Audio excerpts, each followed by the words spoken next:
When Emily returned from her so-called business trip, she carried herself with an unfamiliar glow. She hugged me briefly, smiled a little too brightly, and hurried upstairs to unpack. Something about her felt wrong. Her eyes wouldn't linger on mine. Her laughter felt forced, and her touch lacked the warmth it once held. I tried to ignore it at first, but later that night, while folding laundry, I noticed something. A faint, unfamiliar stain along the hem of her blouse. It wasn't food, it wasn't wine, it wasn't anything I could easily explain. It carried a scent that made my chest tighten, a smell I couldn't dismiss. I froze, holding it up to the light, my instincts screaming that something wasn't right. For years, Emily had been meticulous about her clothes. Even the smallest mark went straight to the dry cleaner, never left unattended. Yet here was a blouse, lightly washed, but not properly cleaned. It was so unlike her that my mind immediately began connecting the dots. Something had happened on that work trip. I set the blouse aside, my hands shaking. My heart was caught between denial and suspicion. The more I thought, the more moments from the past weeks resurfaced. Late-night team meetings, calls she took outside, sudden reasons to stay late at work. My chest ached at the thought that maybe, just maybe, the woman I trusted more than anyone had betrayed me. I told myself I couldn't accuse her without proof.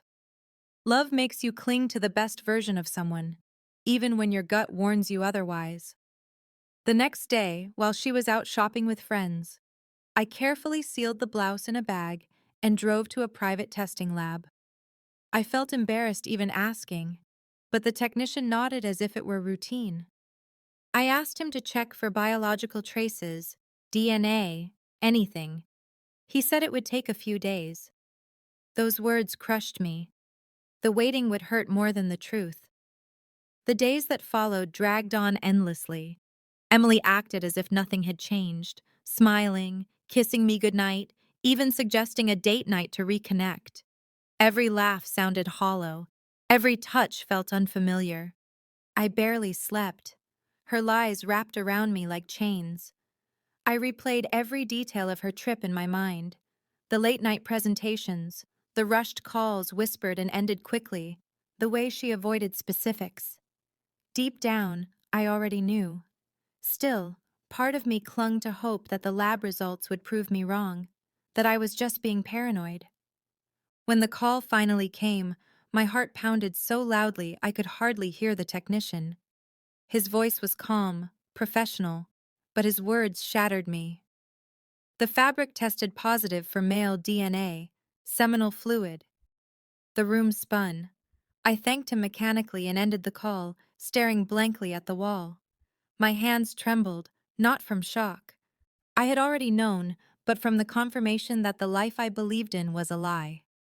That night, I watched her from across the dinner table. She laughed about her coworkers, joked about how exhausting the trip had been, and asked me to pass the salad. She looked straight into my eyes, as if nothing had happened, as if she hadn't traded our marriage for a few nights with another man. I nodded, offered a faint smile, and said nothing. But inside, my mind was already moving. If she wanted to play games, I would end them in a way she could never undo. I began collecting more evidence, quietly, carefully. While she slept, I synced her phone to my laptop. Hidden in deleted folders were hotel reservations, ride receipts, and photos. Cropped, but clear enough to prove she hadn't been alone. One name appeared again and again: Mark, the colleague she once dismissed as harmless. My hands gripped the desk until my knuckles went white. This wasn't a single mistake. It was a pattern, a betrayal built deliberately over months. I met with a lawyer the very next day. I handed him everything: the test results, the screenshots, the receipts. He studied them, then looked up and said, "You have a rock-solid case. She won't get a penny more than she deserves." His words brought clarity. I wouldn't just walk away. I would make sure she felt the full weight of what she had done. She thought she was clever. She thought I was blind. She was about to learn how wrong she was. For weeks I acted like nothing was wrong. I kissed her forehead in the mornings, brought her flowers one evening, even surprised her with dinner. She looked at me with relief, believing her secret was safe, that her deception had gone unnoticed. But behind my calm smile, I was preparing the end. Every laugh I shared was a mask. Every embrace brought us closer to the moment her world would collapse. When the time came, I invited her parents and a few close friends to dinner. Emily thought it was to celebrate her promotion. She dressed beautifully, her eyes bright with pride. As we ate and laughed, I excused myself and returned with a folder. I placed it in front of her, my face cold. Inside were the test results, hotel, bookings, and messages. The color drained from her face as she flipped through them.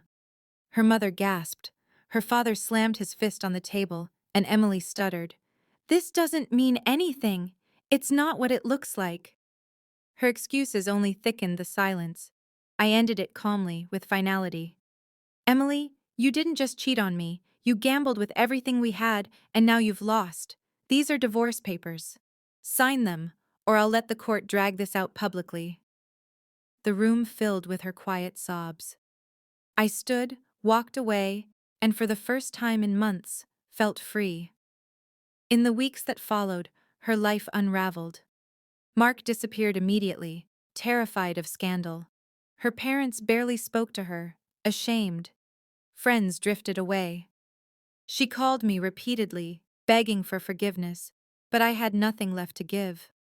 I wasn't cruel, I was finished. And looking back, I understood something. It wasn't the affair that destroyed her life. It was her arrogance, her belief that she could hide the truth forever.